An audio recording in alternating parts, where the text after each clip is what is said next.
মা লক্ষ্মী যে সংসারে স্থির হন সেই সংসারে অভাব অনটন থাকে না, সেই বাড়ির শ্রীবৃদ্ধি পায়, যে কোনো কাজ সফল হয়। কিন্তু কিছু কিছু সংসারে বা ব্যক্তির জীবনে দেখা যায় অভাব অনটন সর্বক্ষণ, কোনো কিছুতেই যেন কোনো সুরাহা মেলে না।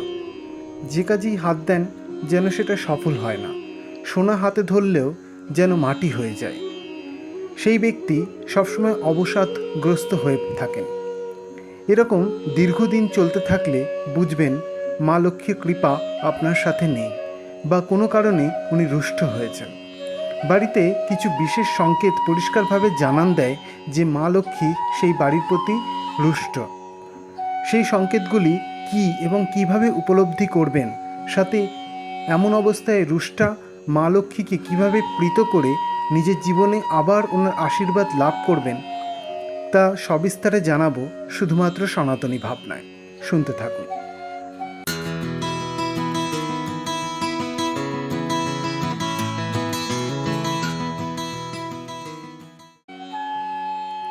বাড়িতে যদি তুলসী গাছ এনে রাখেন, তা যদি বারংবার শুকিয়ে যায়, অর্থাৎ তুলসী গাছের বৃদ্ধি বাড়িতে না হয়, তাহলে অবশ্যই বুঝতে হবে সেই বাড়িতে নিশ্চয়ই কোনো অশুভ শক্তি বাসা বেঁধেছে এবং মা লক্ষ্মীর কৃপা সেখানে নেই।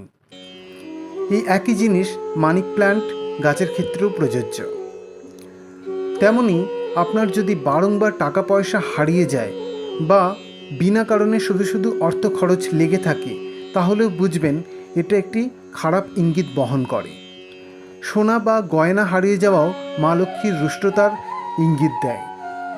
বাড়িতে যদি অন্নের অভাব দেখা দেয়, তাহলে পরিষ্কারভাবে বোঝা যায় মা লক্ষ্মী রুষ্টা হয়েছেন।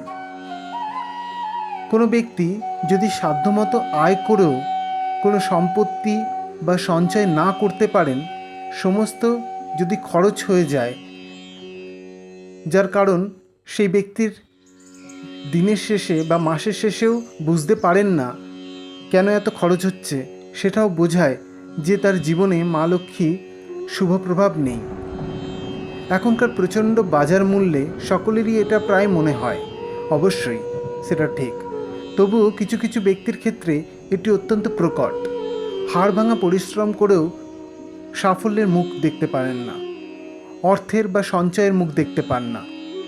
এই সকল ইঙ্গিত যদি পান, তাহলে বুঝবেন ধনসম্পত্তির দেবী বা শ্রী আপনার উপর কোনো কারণে রুষ্টা হয়েছে।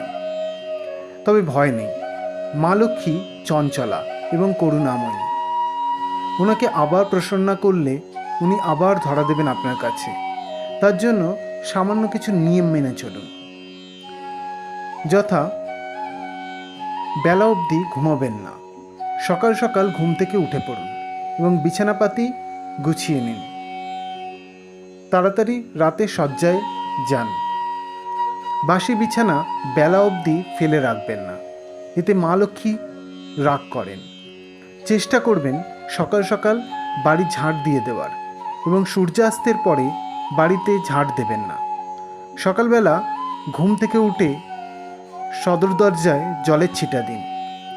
বিছানায় বসে কোনো খাবার খাবেন না, এতে দারিদ্রতা আসে এবং রোগ জ্বালার সংক্রমণ হয়। বাসি জামা কাপড়ে তুলসী গাছ স্পর্শ করবেন না। বৃহস্পতিবার এবং শুক্রবার সকাল সকাল স্নান করে মা লক্ষ্মীর পূজা করুন। বৃহস্পতিবার মা লক্ষ্মীর পূজা করে পাঁচালী ব্রতকথা পাঠ করুন।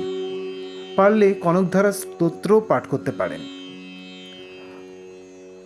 অন্যের অপচয় বাড়িতে হতে দেবেন না, এতে ভয়ঙ্করভাবে কুপ্রভাব আপনার জীবনে আসবে। বৃহস্পতিবার চেষ্টা করুন কাউকে টাকা পয়সা না দেওয়ার। কোনো শুভ কাজে যাওয়ার আগে কপালে দই বা হলুদের ফোঁটা দিয়ে তবেই ঘর থেকে বেরান। স্নানের জলেও একটু হলুদ দিয়ে স্নান করুন, এতেও বৃহস্পতি আপনার শক্তিশালী হবে এবং মা লক্ষ্মীর কৃপা লাভ করবেন।